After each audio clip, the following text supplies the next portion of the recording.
Cash deposit में जैसा कि मैंने बताया था 22 बैंक लाइव हुए थे। कुछ बैंक को बैकएंड पे रिकंसिलिएशन इश्यू हुए तो बैंक ऑफलाइन गए हैं। अपना बैकएंड सिस्टम फिक्स करके दोबारा बैंक लाइव होंगे तो आप ट्रांजैक्शन कर पाएंगे। ये फरवरी के बाद जो हमें जानकारी मिली है, फरवरी के बाद फिर और भी बैंक इसमें ऐड होंगे एनपीसीआई की तरफ से। जैसे ही ऐड होंगे हमारे यहाँ भी वो लाइव दिखने शुरू हो जाएंगे और आप उन बैंक से के भी ट्रांजैक्शन कर पाएंगे। तो मैं अपूर्व को बोलूंगा कि आपको डिपॉजिट और डीएमटी के बारे में जानकारी दें। Thank you sir. सभी बिजली भाइयों को मेरा नमस्कार।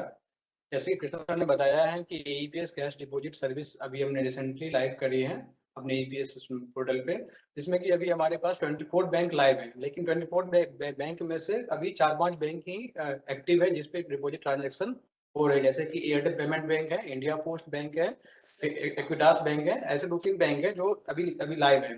बाकी बैंक भी फरवरी लास्ट तक या मार्च के फर्स्ट वीक तक उम्मीद करते हैं कि बड़े बैंक जैसे कैनरा बैंक और union bank of India, union bank of India पहले लाइव था, उसमें ट्रांजेक्शन भी हमारा अच्छी खासी ट्रांजेक्शन हुई है, बट कुछ रिकंसिलेशन प्रॉब्लम है यूनियन बैंक में, जिस वजह से उन लोगों ने अभी फिलहाल के लिए कुछ टेम्पोररी स्थगित किया है अपने इसको डिपॉजिट ट्रांजेक्शन को। और इसमें कुछ प्रॉब्लम है डिपॉजिट ट्रांजेक्शन में, जिसमें कि स्टेटस सक्सेसफुल आया है और वो कैश डिपॉजिट कस्टमर के अकाउंट में नहीं हुआ है। इसके लिए हमने बैंक में उसको कंप्लेन रेज करी है। तो कुछ ट्रांजेक्शन क्रेडिट कर दिए गए हैं, कुछ अभी प्रोसेस में है, जो कि 2-4 दिन में ये रिजॉल्व कर लिए जाएंगे। तो डिपॉजिट अभी 4-5 बैंक लाइव है। इसमें सबसे इम्पोर्टेंट चीज है कि जो भी कस्टमर आपके पास आएगा, वो जैसे आप एईपीएस में कैश विड्रॉल करते हैं, सेम प्रोसेस है। आप अपना आधार डालेगा, कस्टमर से आप आधार पूछेंगे, आधार नंबर, किस बैंक में आधार लिंक है उनका आधार, उस बैंक का नाम पूछेंगे, जो जो अमाउंट होगा वो अमाउंट डालेंगे। उसके बाद फिंगरप्रिंट या आईडी से ऑथेंटिकेट करेंगे। स्टेटस जो आएगा सक्सेसफुल आएगा, आप उनसे कैश ले लेंगे। फेलियर आएगा तो उसमें कैश नहीं लेंगे। इस कैश डिपॉजिट ट्रांजेक्शन में कस्टमर से आप कोई चार्जेस नहीं करेंगे। ये कोई जैसे आपको एईपीएस में सीएससी से मिलता है कमीशन ट्रांजेक्शन फी, वैसे आपको कैश डिपॉजिट में भी ट्रांजेक्शन फी सीएससी देता है, इसलिए कस्टमर से कभी इसके लिए चार्जेस नहीं करना है। यदि कोई ट्रांजेक्शन यदि कोई कैश डिपॉजिट ट्रांजेक्शन सक्सेसफुल हो जाता है बट वो कस्टमर के अकाउंट में क्रेडिट नहीं होता है, कस्टमर आपसे बोलता है कि क्रेडिट नहीं हुआ है, पैसा रिटर्न करो, तो आप उसको रिटर्न पैसा नहीं करेंगे। जब आपके पास स्टेटस सक्सेसफुल है तो आप उसको रिटर्न नहीं करेंगे। वो कस्टमर का बैंक T+2 डेज में कस्टमर के अकाउंट में क्रेडिट कर देते हैं। तो इसलिए उस केस में आपका लॉस है, वो आप उस अमाउंट को कैश को रिटर्न बैक कस्टमर को ना दें। अब हम डीएमटी सर्विस की बारे में बात करते हैं। डोमेस्टिक मनी ट्रांसफर सर्विस अभी हमने नवंबर महीने से फिर से रिज्यूम किए। पहले भी ये सर्विस हमारे इसमें था, कुछ दिनों के लिए स्थगित था, फिर हमने नवंबर महीने से रिज्यूम किया है। इसमें कुछ नए फीचर्स ऐड किए गए हैं। जैसे पहले वाले डीएमटी में क्या था, ओटीपी वैलिडेशन का प्रोसेस 2-3 फेज था। ओटीपी का रजिस्ट्रेशन में भी डालना पड़ता था, उसके बाद ट्रांजेक्शन टाइम में डालना पड़ता था, जितनी बार रजिस्ट्रेशन उतनी बार डालना पड़ता है। इसमें हमने थोड़ा सा उसको स्मूथ बनाने की कोशिश करी है डीएमटी को, जिसमें रेमिटर को का जो रजिस्ट्रेशन होगा केवल उसी टाइम ओटीपी मांगा जाएगा। तो सबसे पहले हम बात करते हैं रेमिटर रजिस्ट्रेशन का। रेमिटर रजिस्ट्रेशन में सबसे पहले रजिस्टर का जो है मोबाइल नंबर मांगा जाएगा, जिस मोबाइल नंबर से वो अपने आप को रजिस्टर करना चाहता है। यदि आप एक बार उसको रेमिटर को रजिस्टर कर लेंगे तो उस मोबाइल नंबर से अब जितनी बार भी वो आएगा आपके पास, तो आपको डिटेल ऐड नहीं करना है, उसका रेमिटर का केवल मोबाइल नंबर लेना है। मोबाइल नंबर देने के बाद रजिस्ट्रेशन के टाइम पे उसका डिटेल भरेंगे उसमें, जैसे कि उसका नेम वगैरह। फिर उसके बाद उसको उस मोबाइल नंबर को ऑथेंटिकेट करने के लिए फर्स्ट टाइम ओटीपी जाएगा। ये एक बार की प्रोसेस होता है जब आप रेमिटर का वो उसमें ऐड करते हैं लिस्ट में, रेमिटर लिस्ट में। तो एक बार ओटीपी जाएगा उस रेमिटर के मोबाइल नंबर पे। जब आप ओटीपी डालेंगे उसके बाद वो सक्सेसफुली रजिस्टर्ड हो जाएगा। तो वो रेमिटर आपके लिस्ट में ऐड हो जाएगा। वो सीएससी सेंटर, किसी भी सीएससी सेंटर में जाएगा तो वो नंबर अपना बताएगा, तो वहां से वो डीएमटी ट्रांजेक्शन किसी को भी किसी बेनिफिशियरी को पैसे भेज सकता है। रेमिटर रजिस्ट्रेशन के बाद आते हैं हम बेनिफिशियरी रजिस्ट्रेशन पे। बेनिफिशियरी मतलब वो किसको पैसा भेजना चाहता है रेमिटर। उसके बाद हम लॉगिन करेंगे, जो रेमिटर हमने रजिस्टर्ड किया है उस रेमिटर मोबाइल नंबर से लॉगिन करेंगे। उस टाइम ओटीपी मांगता है, क्योंकि कोई उसका मिसयूज ना करे, इसलिए उस टाइम ओटीपी मांगा जाता है जब वो रेमिटर बोलेगा आपको कि हमें इस एक बेनिफिशियरी ऐड करनी है और उसको पैसा भेजना है। उसके बाद जो प्रोसेस होता है उसमें आपको बेनिफिशियरी का अकाउंट डिटेल, आईएफएससी कोड और बैंक नेम ऐड करनी है। ध्यान रखिएगा जब आप IFSC code, bank name, bank account number डालते हैं तो वो रीचेक करके डालिए कि वो सही है कि नहीं है। गलत अकाउंट नंबर रहेगा तो वो आपके फेलियर के चांस ज्यादा रहते हैं और फिर कस्टमर भी परेशान होता है। तो जब आप ओटीपी आईएफएससी कोड डाल देंगे, बैंक नेम डाल देंगे तो उसके बाद वैलिडेट का आएगा। आईएफएससी वैलिडेट करते हैं सिस्टम अपने आप, आपको कुछ नहीं करना है। वो जब सब कुछ सही है, आईएफएससी कोड सही है, तो वो अपने आप वैलिडेट कर देगा, बता रजिस्ट्रेशन आपका सक्सेसफुल हो जाएगा, बेनिफिशियरी रजिस्ट्रेशन। अब हम आते हैं मनी ट्रांसफर। जब आपका बेनिफिशियरी ऐड सक्सेसफुल हो जाएगा तो आप फिर उस मोबाइल नंबर से लॉगिन करेंगे रेमिटर के पेज पे। उसके बाद वो ओटीपी एक बार फिर से वो डालना पड़ेगा वहां पे। वो ओटीपी डालने के बाद लिस्ट खुल जाएगा, रेमिटर लिस्ट। उसमें से आप जो बेनिफिशियरी हैं वो बेनिफिशियरी सेलेक्ट करेंगे, अमाउंट इंटर करेंगे, कितनी अमाउंट भेजना चाहते हैं वो। इसमें जो अमाउंट है वो मैक्सिमम जो है वो पर डे की लिमिट 5,000 है और पूरे मंथ की लिमिट 25,000 है। उससे ज्यादा आप भेज नहीं सकते हैं, ये गाइडलाइन है, उससे ज्यादा आप नहीं भेज सकते हैं। 5,000 रुपये से ज्यादा एक दिन में नहीं भेज सकते हैं। उसके बाद इसमें मैं एक और चीज ऐड करना चाहूंगा।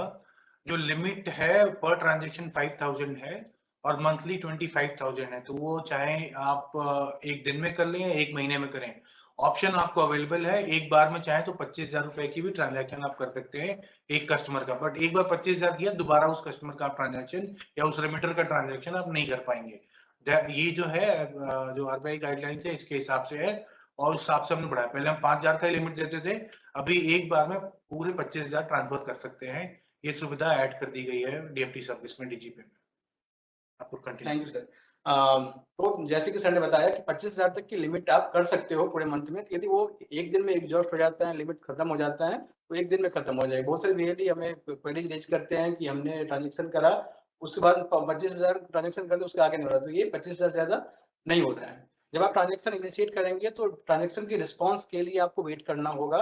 ये टोटली बैंक के ऊपर डिपेंड होता है, रिस्पॉन्स सक्सेसफुल या फेल। वो सीएससी हम कुछ नहीं करते रिस्पॉन्स में, पूरा आईएमपीएस पे डिपेंड रहता है। जैसे कि आप पे आउट आईएमपीएस करते हैं, सेम उस पर काम करते हैं ये भी। तो हमें बैंक से रिस्पांस का वेट रहता है। वो रिस्पांस इंस्टेंट भी मिल जाता है मैक्सिमम केस में, कुछ 5% 10% केस में लेट रिस्पांस मिलता है, टाइम आउट ट्रांजेक्शन हो जाता है, तो उसके लिए हमें वेट करना पड़ेगा। और जब ट्रांजेक्शन सक्सेसफुल आ जाएगा तो हम उस कस्टमर को रिसिप्ट दे देंगे ट्रांजेक्शन का और कस्टमर से पैसे ले लेंगे कैश, और जो 1% ट्रांजेक्शन फी है वो रेमिटर से हम ले लेंगे। ध्यान रखना है इसमें आपको 1% से ज्यादा किसी भी कस्टमर से चार्ज नहीं करनी है। उसके बाद अभी डीएमटी में प्रॉब्लम जो हम फेस कर रहे हैं, अभी 2-3 महीनों की पीरियड में हमने डीएमटी को आगे बढ़ाया है सर्विसेज को। उसमें जो हम प्रॉब्लम फेस करें उसके बारे में चर्चा करना चाहते हैं। तो आपको बेसिकली करना क्या है, हमेशा जो है हमें हमेशा आपको करेक्ट डिटेल डालनी है वहां पे, अकाउंट नंबर करेक्ट डालनी है। यदि आप, जैसे कि मैंने पहले ही बताया कि अकाउंट नंबर आप गलत डालेंगे तो ट्रांजेक्शन फेलियर हो जाएगा, फिर वो आपको ओटीपी वैलिडेट करना पड़ता है इसमें फेलियर के केस में। तो ये सब चीजों से बचने के लिए हमेशा बेनिफिशियरी का करेक्ट अकाउंट डिटेल आईएफएससी डालें, ठीक है। उसके बाद एक बार रीचेक कर लें कि ट्रांजेक्शन अकाउंट नंबर सही है कि नहीं सही है। सक्सेसफुल होने के बाद हमेशा आपको कस्टमर से कैश लें और उसमें 1% ट्रांजेक्शन चार्ज होगा, ठीक है। जो भी स्टेटस ट्रांजेक्शन का सक्सेसफुल मिला है तो ठीक है। यदि कोई ट्रांजेक्शन का स्टेटस पे पेंडिंग या टाइम आउट ट्रांजेक्शन होता है, मैंने जैसे बताया आपको कि कुछ ट्रांजेक्शन स्टेटस रिस्पांस इंस्टेंट नहीं मिलता है तो वो पेंडिंग में चला जाता है। आपको वहां पे ट्रांजेक्शन लॉग में देखेंगे आप, जो न्यू फीचर हमने ऐड करी है डीजीपे में, उसमें ट्रांजेक्शन लॉग दिखता है, उसमें स्टेटस चेक का ऑप्शन दिया रहता है कि यदि ट्रांजेक्शन के टाइम पे आपको स्टेटस नहीं मिलता है तो आप ट्रांजेक्शन लॉग में जाके, डीजीपे के डैशबोर्ड में ट्रांजेक्शन लॉग में जाके वहां से स्टेटस चेक का ऑप्शन है, उस ट्रांजेक्शन पे क्लिक करेंगे तो जो रियल टाइम स्टेटस होगा वो दिखाएगा। इन केस कोई ट्रांजेक्शन पेंडिंग में चला जाता है, टाइम आउट हो जाता है, सस्पेक्ट टाइम आउट दिखाता है, तो आप उस पर स्टेटस चेक करते रहेंगे। हो सकता है आपको इस 1 घंटे के बाद दे दे। कभी कभी केस में, बहुत ही रेयर केस में, वो 3 दिन टाइम ले लेता है बैंक रिस्पॉन्स देने में, 3 वर्किंग डे। तो हमें वेट करना पड़ता है इस केस में। उस केस में आपका फाइनेंशियल लॉस ना हो, इसलिए उस कस्टमर से पैसा आप ले लेंगे, उसका डिटेल, मोबाइल नंबर वगैरह रख लेंगे अपने पास, रिकॉर्ड में रजिस्टर मेंटेन करेंगे आप हर एक ट्रांजेक्शन का।